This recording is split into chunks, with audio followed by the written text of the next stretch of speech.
Will Smith decides to stay anonymously at his hotel to check out how it really works. Everything seems perfect until he accidentally overhears a conversation between the staff. Subscribe and comment where you're watching us from. The cool evening breeze swept through the bustling streets of San Francisco as the sleek black SUV pulled up to the entrance of the Grand Peninsula Hotel. The driver stepped out, opening the door for his passenger. Emerging from the vehicle, Will Smith adjusted the collar of his casual blazer. There were no flashing cameras, no eager fans, and no red carpets tonight. This visit wasn't about Hollywood or publicity. It was business, but not the kind of business he could delegate. Will had built a reputation not only as a world-class actor, but also as a savvy entrepreneur.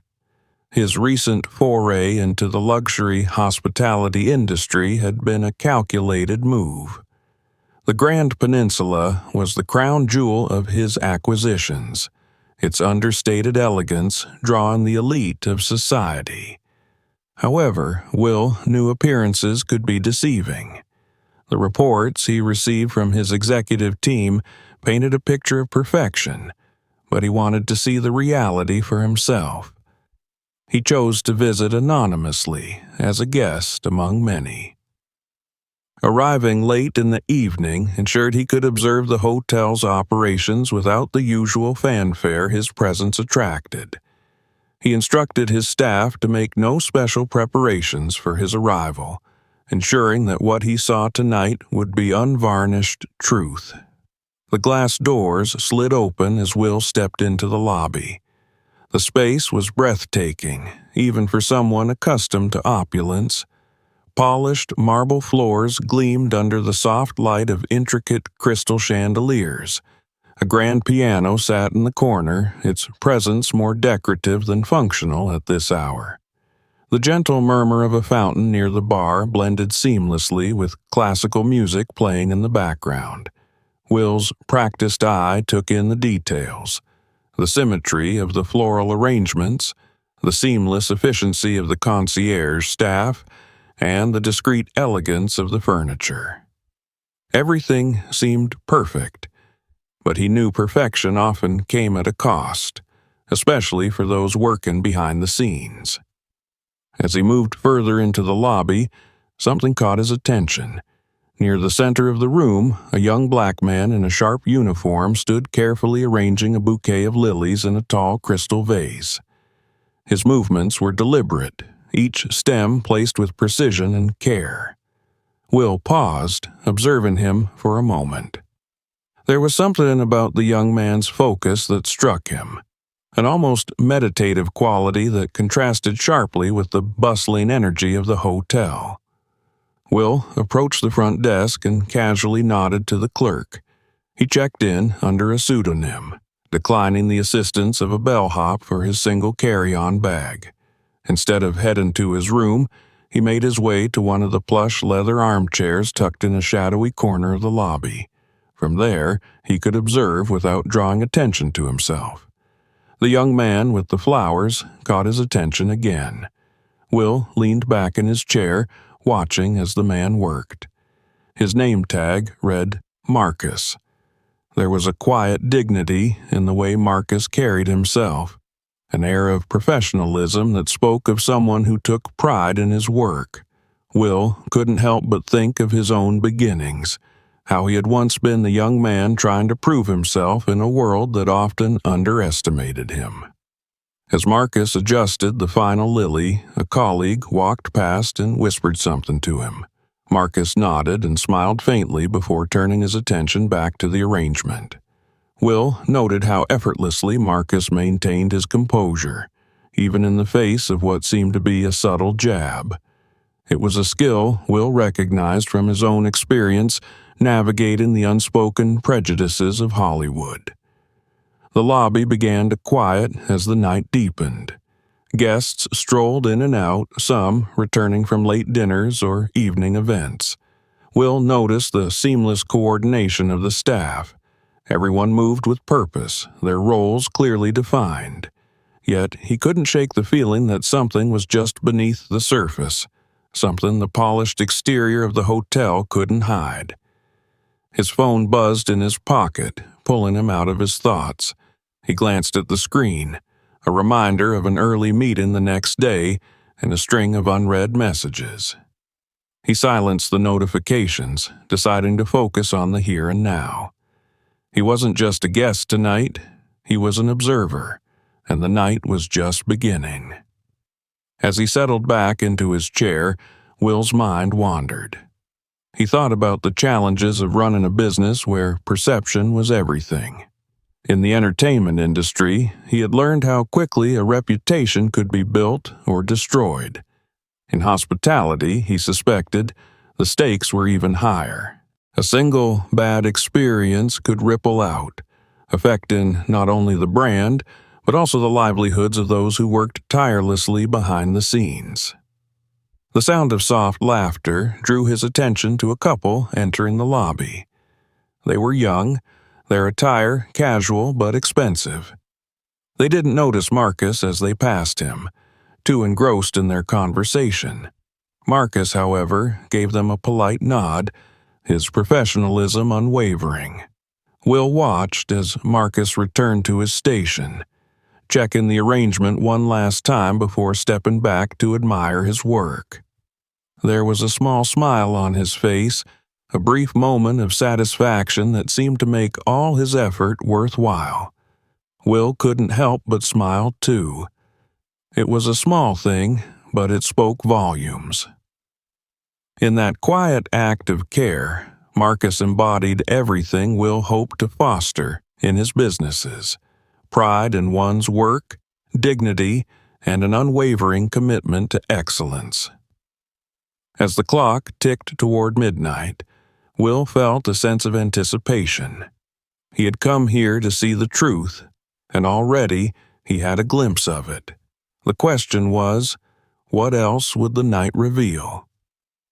The Grand Peninsula's lobby was still buzzing with activity as Will remained in his shadowy corner, quietly observing the ebb and flow of guests. The staff moved efficiently, their polished smiles and calm demeanor conveying an air of effortless luxury.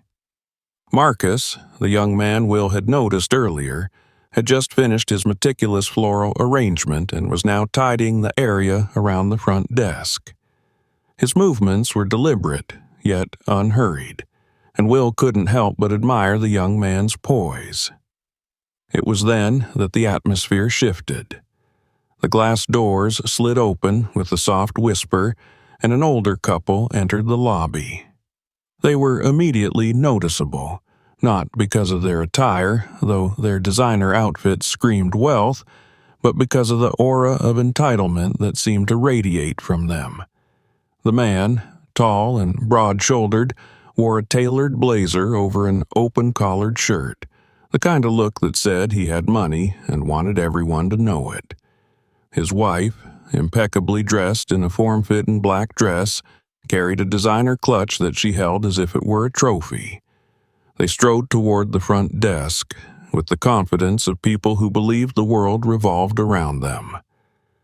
"Harold, I told you we should have stayed at the Ritz," the woman said, her voice loud enough to carry across the lobby.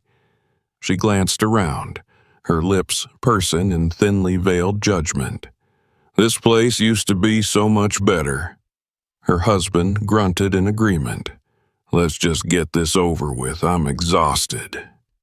Will watched as they reached the front desk where Marcus had just stepped back into position.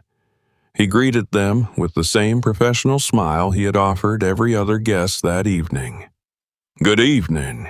Welcome back to the Grand Peninsula. How can I assist you tonight?" The woman's eyes narrowed slightly as she glanced at his name tag, then back up at his face. There was a pause, almost imperceptible, but Will caught it. Her smile tightened. "Yes, we need someone to address the state of our room. It's simply unacceptable," she said, her voice dripping with disdain. "I'm sorry to hear that, ma'am," Marcus replied evenly. What seems to be the issue? The air conditioning isn't working properly, Harold interjected. It's either too cold or not cold enough. And the pillows, well, let's just say they're not what they used to be. This hotel has really gone downhill. Marcus nodded calmly, pulling up their reservation on the computer. I'll have maintenance sent to your room right away to check the air conditioning, and I'll ensure housekeeping provides a selection of pillows for your comfort. The woman let out a derisive laugh. That's it? No apology? No attempt to make things right? This is not the level of service we're accustomed to. I do apologize for the inconvenience, Marcus said, his tone still polite but firm. I'll do everything I can to resolve the issues as quickly as possible. Will noticed the tension in Marcus's shoulders, the subtle clench of his jaw. It was clear the couple wasn't just dissatisfied. They were looking for a fight. Or worse, they were looking for someone to blame. The woman leaned forward, lowering her voice in a way that somehow made it more cutting. You're new here, aren't you? Marcus hesitated, then replied, No, ma'am. I've been with the Grand Peninsula for 5 years. She raised an eyebrow, her gaze flicking over him with barely concealed skepticism. Really? Well, it's obvious things have changed. This place used to have standards. Will felt a surge of anger rise in his chest. He recognized the tone, the unspoken subtext. It was the same tone he had heard countless times in his own life, from people who believed certain spaces were reserved for them and that others didn't belong. Marcus didn't flinch. I assure you, ma'am, we strive to maintain the highest standards of service. The woman huffed, clearly unsatisfied. Well, we'll see about that. Harold, make sure you write this down. People need to know what's happening here. Her husband pulled out his phone, muttering under his breath, I'm already drafting the post. Unbelievable. Will clenched his fists, his first instinct to stand up and confront the couple. But he held back. He wanted to see how far this would go, how Marcus would handle the situation, and whether anyone else on the staff would step in. Marcus, to his credit, didn't waver. If there's anything else I can assist you with, please don't hesitate to let me know. The couple didn't bother to respond. Instead, they turned and walked toward the elevators, their voices carrying across the lobby. It's disgraceful, the woman said loudly. The kind of people they're hiring these days, no class at all. Her husband nodded. This whole country's going to hell. Standards everywhere are slipping. Will's jaw tightened as he watched them disappear into the elevator.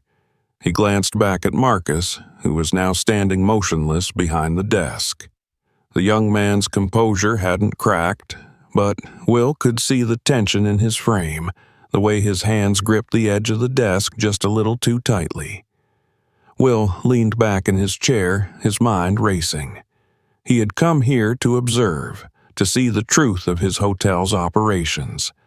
What he had witnessed tonight was more than he had expected. It wasn't just about customer service or operational efficiency. It was about the dignity of the people who worked here, the challenges they faced, and the quiet battles they fought every day.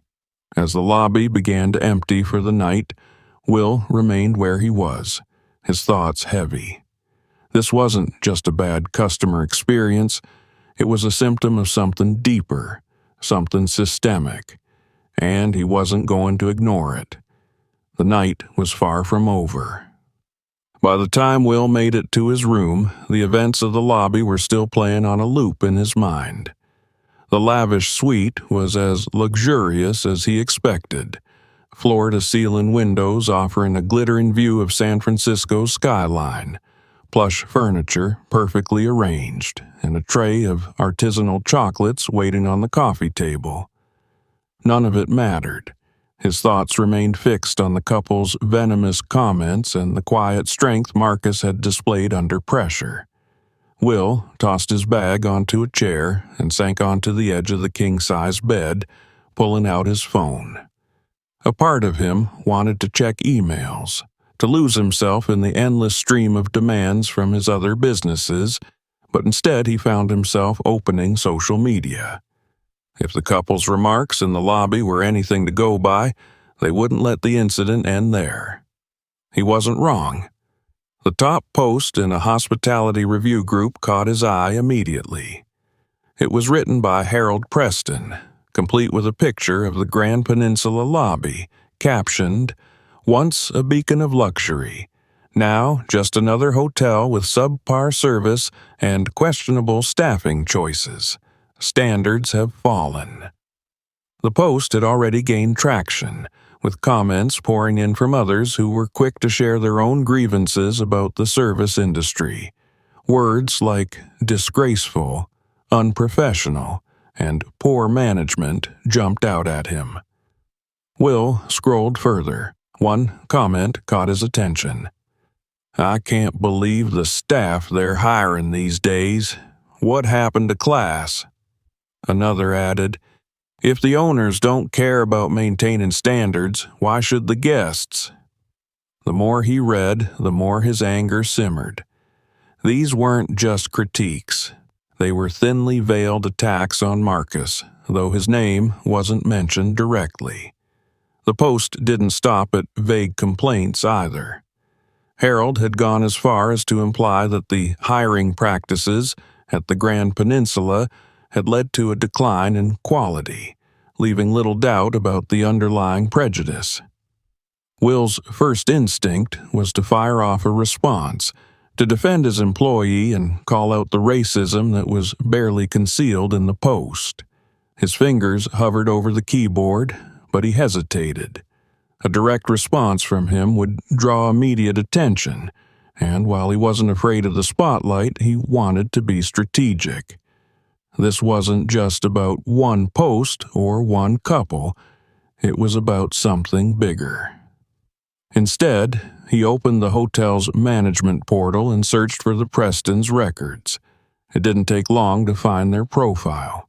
They had been staying at the Grand Peninsula for over 15 years, visiting almost monthly. In that time, they had filed dozens of complaints about the temperature of the pool, the softness of the towels, the placement of the flower arrangements. Most of the complaints seemed trivial, but there was a pattern. A disproportionate number of their grievances involved staff members who weren't white. Will leaned back, the weight of the discovery settling on his shoulders. The Prestons weren't just difficult guests, they were part of a deeper problem. Their behavior reflected an entitlement that had gone unchecked for far too long. His phone buzzed with a message from his assistant, alerting him to a press inquiry about the post. The story was already spreading, and it wouldn't be long before it reached mainstream media. He needed to act quickly, but he also needed to be thoughtful. This wasn't just about protecting the hotel's reputation, it was about standing up for Marcus and the rest of his team. Will decided to start by gathering more information. He called the hotel's night manager, a seasoned professional named Laura. "Good evening, Mr. Smith." Laura greeted him, her voice calm despite the late hour. "What can I do for you?" "I need a full account of what happened with the Prestons tonight," Will said, "and I want it from Marcus's perspective." There was a pause on the other end of the line. "Of course," Laura said, finally. "I'll speak with him right away." "Good," Will replied. "And Laura, let Marcus know that he has my full support. Whatever he needs, he'll get." After ending the call, Will stood and walked to the window, looking out over the city. The lights of San Francisco twinkled below, a stark contrast to the storm brewing inside him. He had built his career on navigating challenges, but this felt different. This wasn't about a box office return or a business deal. This was about people, about dignity, about doing what was right. A notification pinged on his phone. It was an email from his legal team, advising caution in responding to the Preston's post. Will ignored it. He wasn't going to hide behind legalese or corporate platitudes. He had seen enough of that in his life, and he knew it never solved anything. Instead, he opened a new note on his phone and began to draft a plan. This wasn't just going to be a response to the Prestons. It was going to be the start of something bigger. He thought about Marcus, about the way he had stood his ground in the face of blatant disrespect, and about all the other employees who faced similar challenges every day. By the time Will finished his draft, the first rays of dawn were breaking over the city. He hadn't slept, but he felt more focused than he had in weeks. This wasn't just about managing a crisis. It was about setting a new standard, not just for the Grand Peninsula, but for the entire hospitality industry. He saved the note and closed his eyes for a brief moment, knowing the day ahead would be pivotal. Marcus deserved justice, and Will was determined to ensure he got it. More importantly, he was going to make sure this never happened again. Not here, and not in any of his businesses. As the sun rose higher, Will picked up his phone and made the first call of the day. It was time to confront the Prestons. The lobby of the Grand Peninsula was eerily quiet in the early morning hours. The sun had barely risen, casting long shadows across the polished marble floors. Most guests were still asleep, and the staff moved with the quiet efficiency of people who understood the art of preparing for a new day. Will Smith stood near the front desk, his face calm but his mind sharp and focused. He had spent the early hours planning his approach, and now it was time to act. Laura, the night manager, approached him with a clipboard in hand. "Mr. Smith, I've spoken with Marcus as you requested. He's here, ready to give his account." "Thank you, Laura," Will replied. "And the Prestons, are they awake?" Laura hesitated.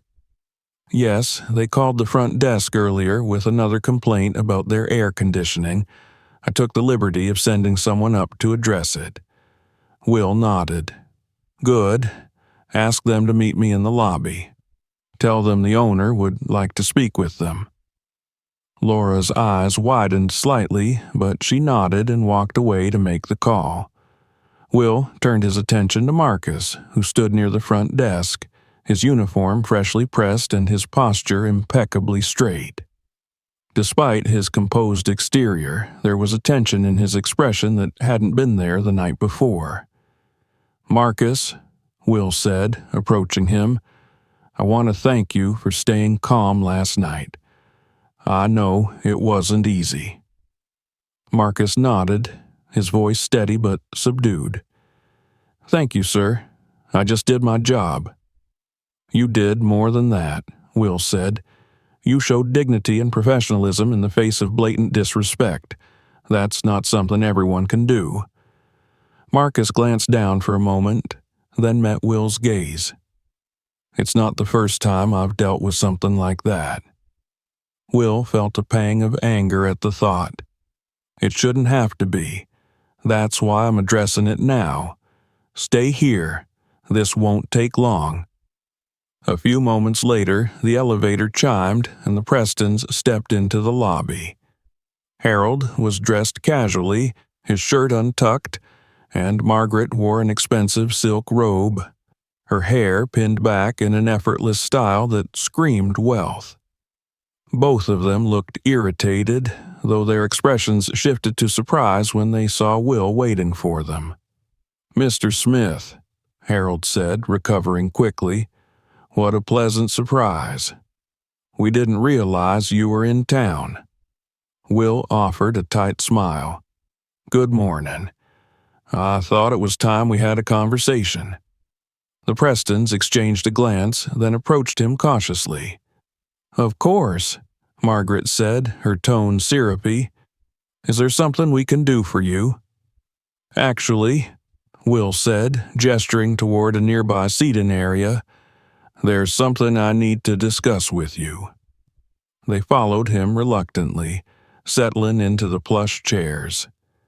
Will remained standing, his presence commanding as he looked down at them. "I've reviewed the events of last night," he began, his voice calm but firm. "I've also seen the post you made about your experience here. I want to address both." Harold shifted uncomfortably. "We were simply sharing our honest feedback. As longtime patrons of this hotel, we felt it was our duty to insult and demean my staff?" Will interrupted, his tone sharp. "Because that's what your post did." Margaret gasped, her hand flying to her chest. "Mr. Smith, I assure you that was never our intention. We were merely expressing our concerns about the decline in standards." "And by standards, you mean what exactly?" Will asked, his gaze unyielding. "That Marcus, a hard-working professional employee with 5 years of exemplary service, doesn't fit your idea of who should be working here." Harold cleared his throat, his voice faltering. "I think there's been a misunderstanding. We didn't mean anything personal." "Oh, it was personal," Will said. "You made it personal the moment you decided that Marcus's professionalism wasn't enough because of the color of his skin." The Prestons fell silent, their discomfort palpable. Will let the silence stretch for a moment before continuing. "Your behavior last night wasn't just offensive. It was unacceptable. This hotel operates on a foundation of respect and dignity for everyone who walks through its doors, whether they're guests or staff, and I will not tolerate anyone, no matter how long they've been patrons, violating that principle." Margaret's voice trembled as she spoke. "We didn't mean to cause any trouble. We've always supported this hotel. Surely there's a way to move past this." "There is," Will said, "but it starts with accountability. Here's what's going to happen.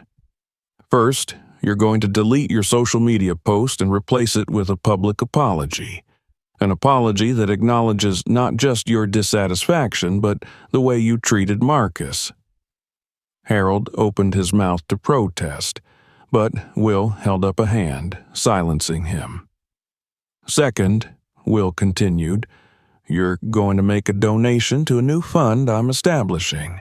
A fund that will provide scholarships and professional development opportunities for underrepresented groups in the hospitality industry. And third, you're going to attend our diversity and inclusion training program." Margaret looked stricken. "Diversity training? But It's non-negotiable," Will said. "And if you refuse, I'll ensure that the world knows exactly what happened here. I'll release the security footage of your behavior, and I'll share it with my millions of followers. You can decide whether you'd rather be known as longtime patrons of this hotel or as symbols of the entitlement and prejudice that have no place here." The Prestons stared at him, their faces pale. Finally, Harold spoke, his voice barely above a whisper. "We'll do it." Will nodded. "Good. Marcus will oversee your apology and donation. I suggest you start immediately." As the Prestons stood and walked away, their heads bowed, Will turned to Marcus, who'd been watching from a distance. "Are you okay?" Will asked. Marcus hesitated, then nodded. "I am now. Thank you." Will placed a hand on his shoulder. "You handled yourself with more grace than most people could. You've got my full support, Marcus. And this is just the beginning." As the morning light filtered through the lobby windows, Will felt a sense of resolve. The confrontation was over, but the real work was just beginning. It was time to ensure that what happened to Marcus never happened again. Not here, and not anywhere else. By midday, the Grand Peninsula was abuzz with the aftermath of the morning's confrontation. Word had traveled fast among the staff, and whispers about the Prestons and their forced apology spread through the hotel. The incident, once a private embarrassment for Marcus, had transformed into a public reckoning that highlighted deeper issues within the hospitality industry. Marcus stood behind the front desk, his usual composed demeanor intact, but there was a new air of confidence about him. He had just reviewed the Preston social media post, a carefully worded apology crafted under Will's supervision. The post acknowledged their disrespectful behavior, praised Marcus's professionalism, and promised a significant donation to the newly established Hospitality Scholarship Fund. The fund would bear Marcus's name, a tribute to his dignity and resilience. The apology had already gone viral, gaining traction on multiple platforms. Comments ranged from praise for the accountability shown to outrage that such behavior had occurred in the first place. The post marked a rare moment in which the wealthy and entitled were held responsible for their actions, and the public was taken notice. Will observed all this from the corner of the lobby, leaning against a pillar with his arms crossed. He had spent the morning fielding calls from his public relations team, his legal advisors, and even a few journalists who had caught wind of the story. He had refused all interviews, determined to keep the focus on the issue rather than himself. As he watched Marcus interact with a guest, a polite older woman who had just checked in, Will felt a deep sense of pride. Marcus carried himself with the same professionalism as always, but there was a quiet satisfaction in his expression that hadn't been there before. Laura approached Will, holding a clipboard. "The Prestons have completed their donation," she said. "It's substantial, enough to fully fund the scholarship program for at least the first 3 years." "Good," Will replied. "And their apology?" "Marcus approved the final draft," Laura said. "It's clear, specific, and leaves no room for misinterpretation. I think it'll do some good." Will nodded. "Let's hope so." Just then, Marcus approached, his steps measured but confident. "Mr. Smith, do you have a moment?" "Of course," Will said, motioning for him to sit in one of the nearby lounge chairs. Marcus hesitated before sitting, his hands clasped tightly in his lap. "I wanted to thank you," he began, "not just for what you did this morning, but for standing up for me, for all of us." Will shook his head. "You don't need to thank me, Marcus. You earned this. All I did was make sure people saw what you were already doing." Marcus smiled faintly. "Still, it means a lot. Most people in my position wouldn't have gotten this kind of support." "That's the problem," Will said, "and it's one we're going to fix, not just here, but across the entire industry." Marcus looked thoughtful. "Do you really think that's possible? Changing an entire industry?" Will leaned forward, his expression serious. "I think it's necessary. What happened with the Prestons isn't just about them. It's about a system that allows people like them to think they can act that way without consequences. That has to change, and it starts here." Marcus nodded, his resolve strengthening. "If there's anything I can do to help, just let me know."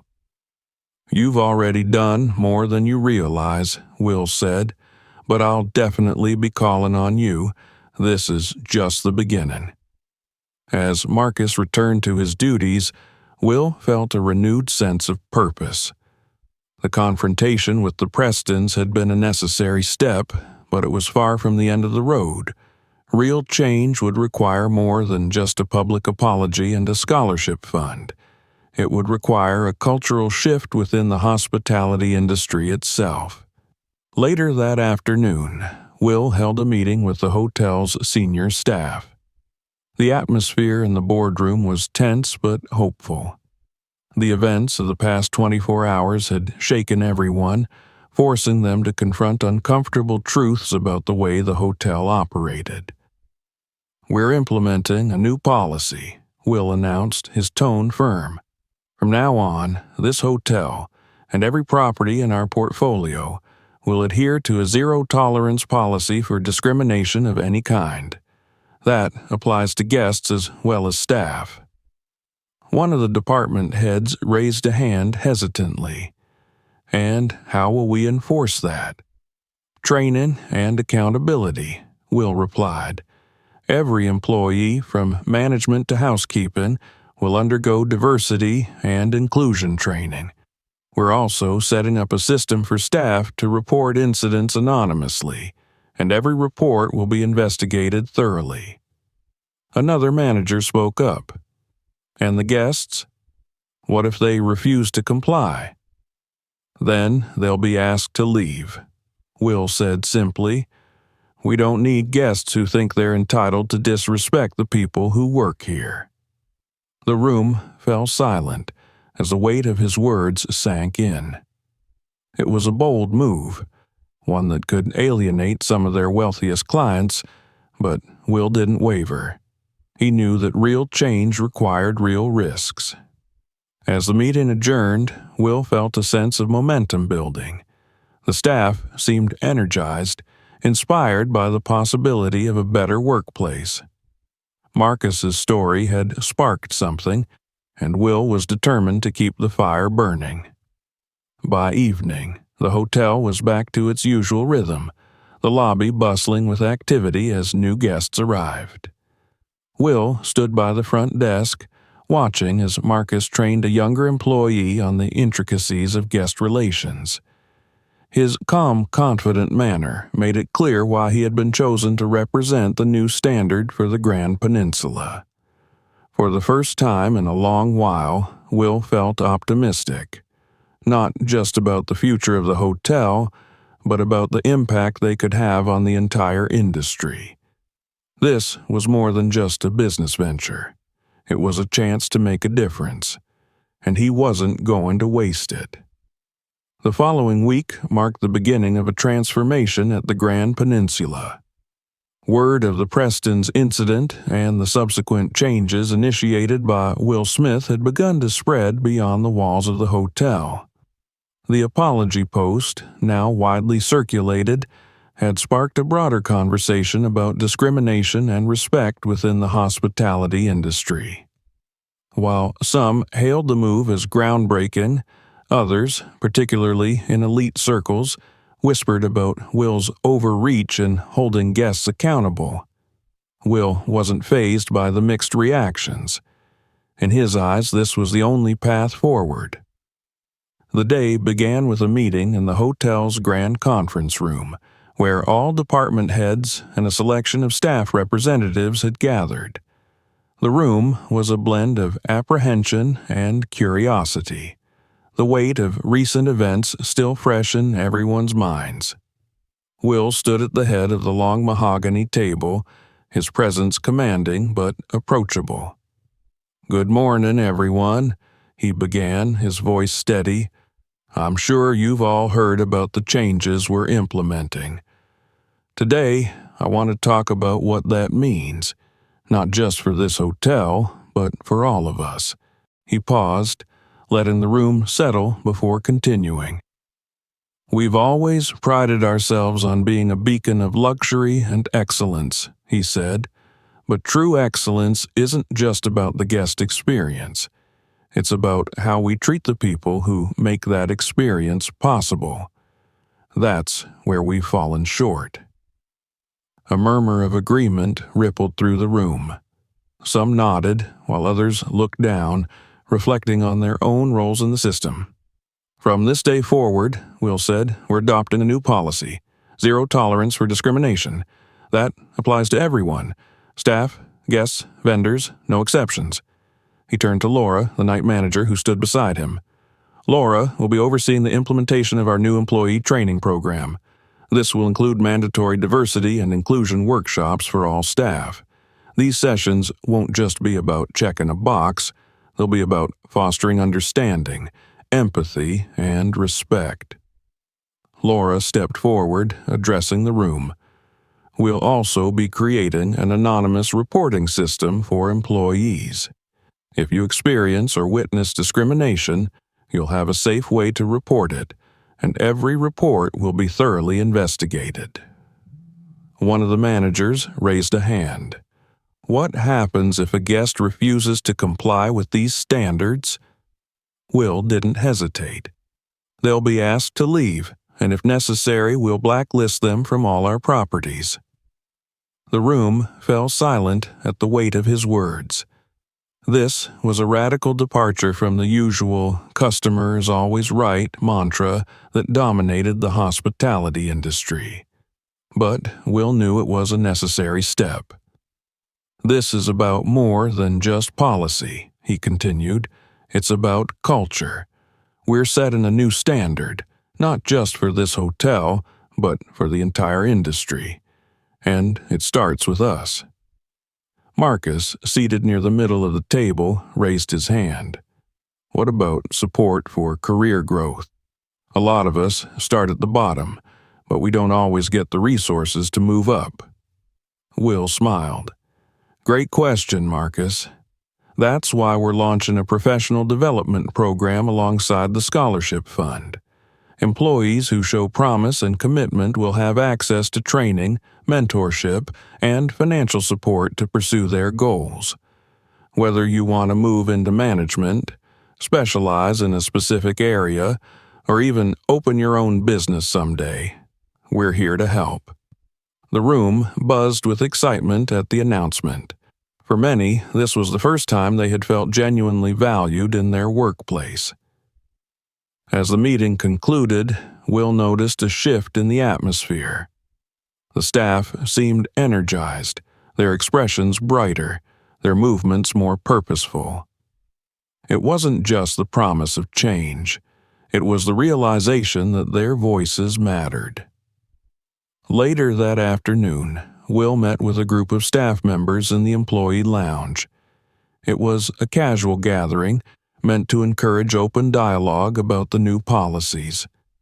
He listened as they shared their thoughts, their concerns, and their hopes for the future.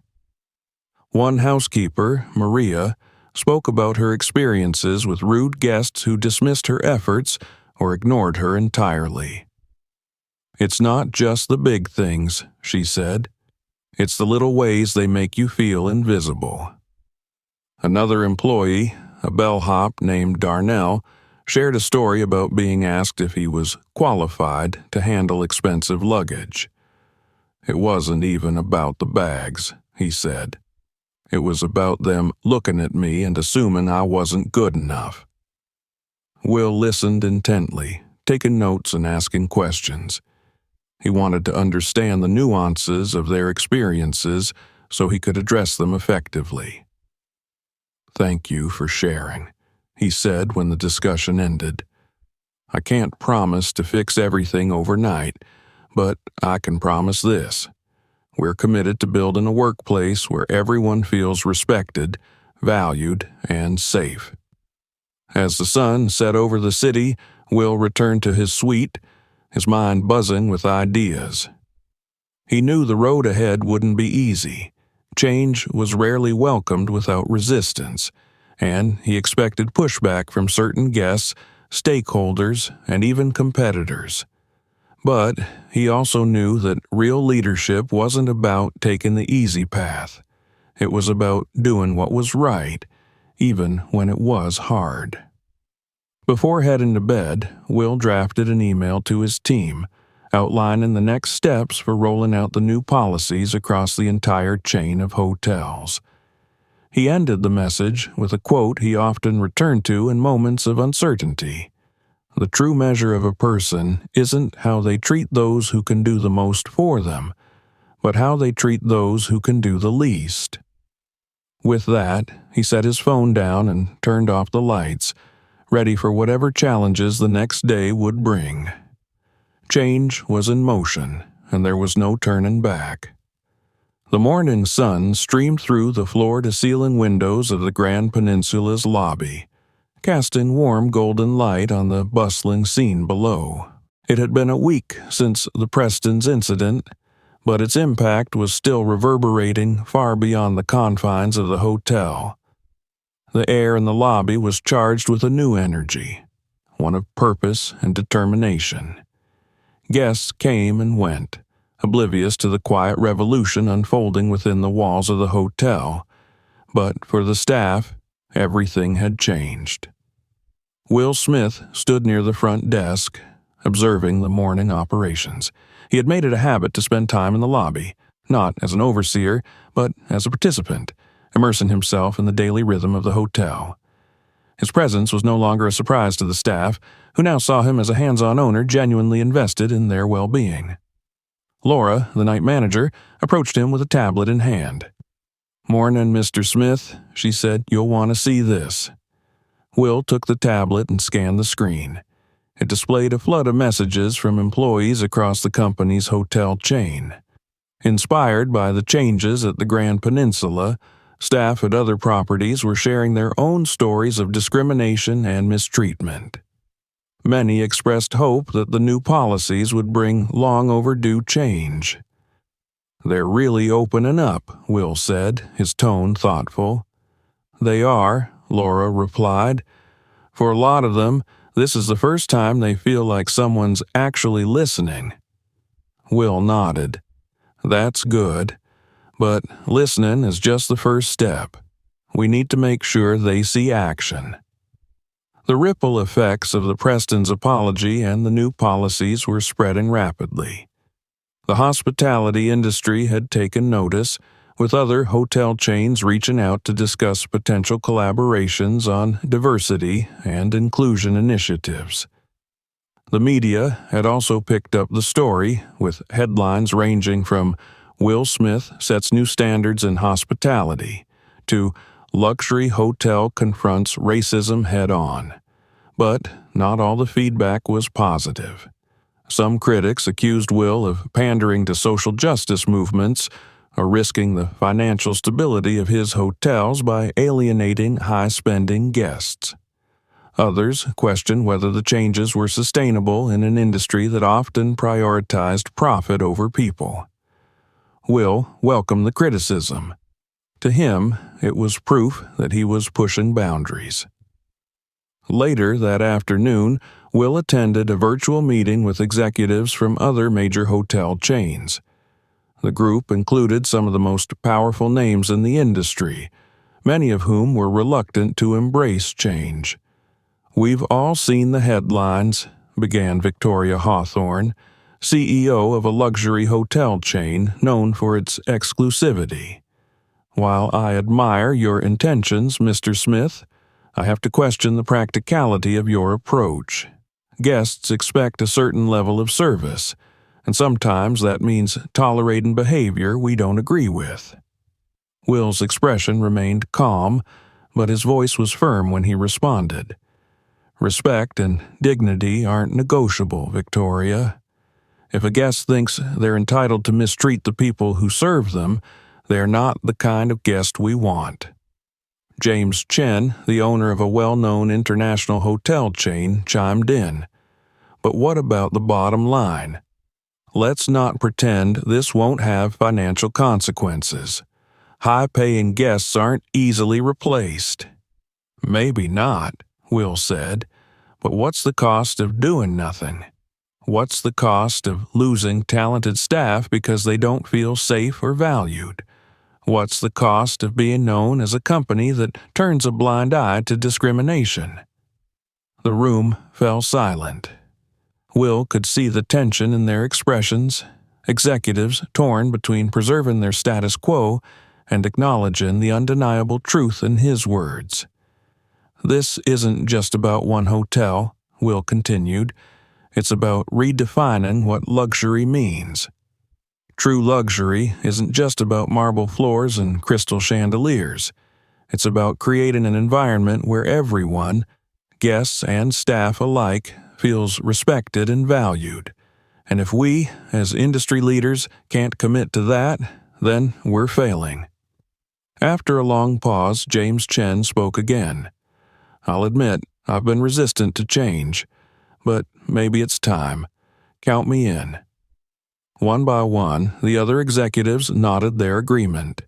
Even Victoria Hawthorne, though visibly reluctant, eventually conceded. It was a monumental step forward, a collective commitment to change from some of the most influential players in the industry. Later that evening, Will returned to the Grand Peninsula, exhausted but hopeful. As he walked through the lobby, he noticed Marcus standing near the front desk, speaking with a guest. Marcus's posture was confident, his demeanor calm and professional. It was clear he had fully embraced his new role as Director of Standards and Guest Relations. Will approached as the guest walked away. "How's it going, Marcus?" "Better than I expected," Marcus replied with a small smile. "The staff is really embracing the changes. It's like a weight's been lifted." "That's good to hear," Will said, "but don't let up. This is just the beginning." "I won't," Marcus said. "You've given us the tools to make a difference. Now it's up to us to use them." Will nodded, feeling a sense of pride. Marcus's journey from a frontline employee to a leadership role symbolized everything Will hoped to achieve with these changes. As the day came to a close, Will returned to his suite. He stood by the window, looking out over the city, the lights twinkling like stars against the dark sky. The road ahead would be challenging, but he was ready. The ripple effects had started, and there was no stopping them now. This wasn't just about one hotel or one industry. It was about creating a world where dignity and respect were the standard, not the exception. And for Will, that was a legacy worth fighting for. A month after the confrontation with the Prestons, the Grand Peninsula stood as a symbol of transformation. The changes implemented within its walls had rippled across the hospitality industry, sparking conversations in boardrooms, training sessions, and employee lounges around the world. While the hotel retained its signature elegance, the gleaming marble floors, the cascading chandeliers, and the meticulously arranged floral displays, there was something intangible yet unmistakable in the air. Respect. Will Smith arrived at the hotel unannounced, as he often did now.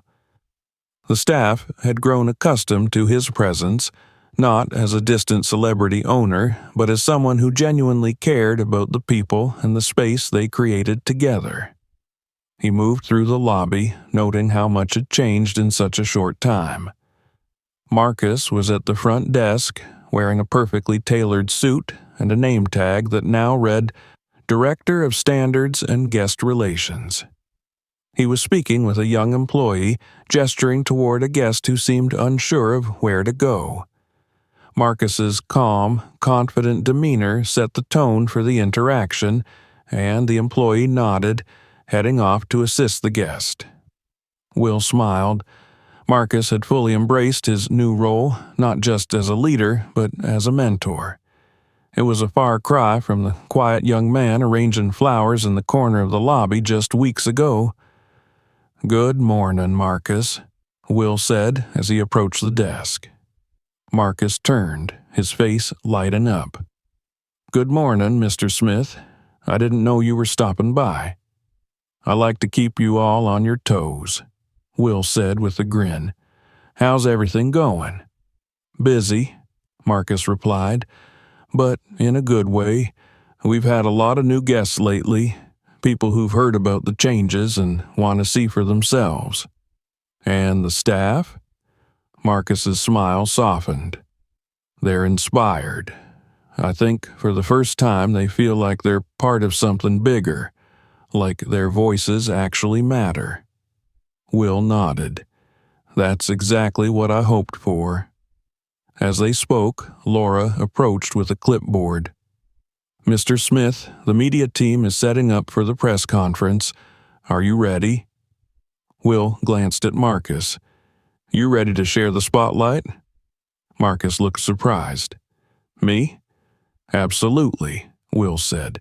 "You're the face of this change as much as I am, maybe even more so."